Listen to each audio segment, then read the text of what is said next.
have your birth chart in front of you, there are 3 placements that you absolutely cannot ignore. Do not ignore these placements.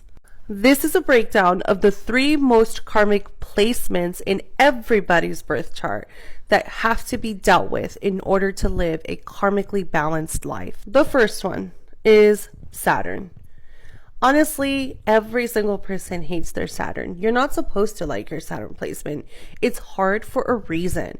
You have an incredible amount of karmic imbalances wherever your Saturn placement is. The best thing you could do for yourself is take your Saturn placement head on.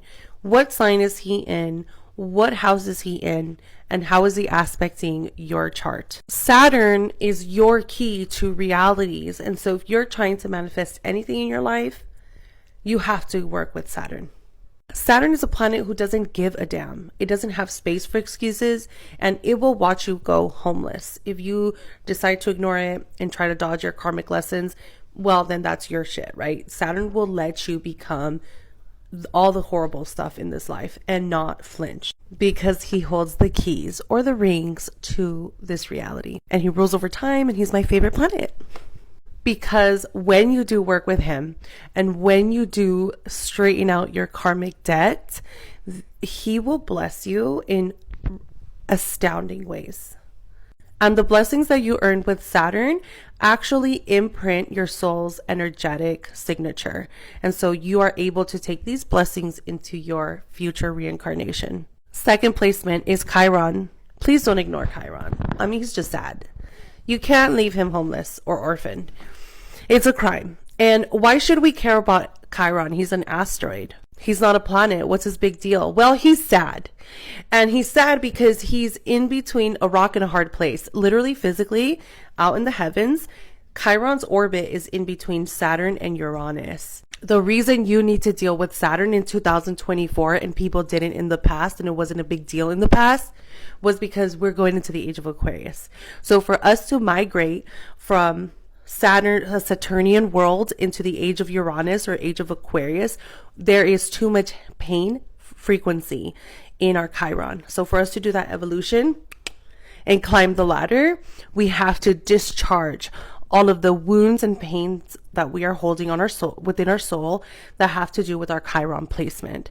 So we have to become light as a feather, lighter, for us to be able to travel from Saturn to Uranus. And what's getting in our way is the karma and trauma of generational trauma that Chiron holds. So go heal him. Chiron makes you sad. Saturn makes you frustrated. Now the next one is the more obvious one, I think, in my world, in my opinion, but the South Node. Okay, the South Node is a placement you should not ignore. I think out of all 3 of these placements, the South Node is the trickiest one, because the South Node has gifts and it also has your comfort zone in it. So you could still have success by living through your South Node. For example, someone could come in and they're a multi-billionaire, and they've been multi-billionaires for the last 17 lifetimes. Yet they have that in this lifetime, but they're still not happy and fulfilled because they're not here to become a multi-billionaire again. So the South Node can be a little bit tricky and confusing in the sense that you can still accomplish a lot of things.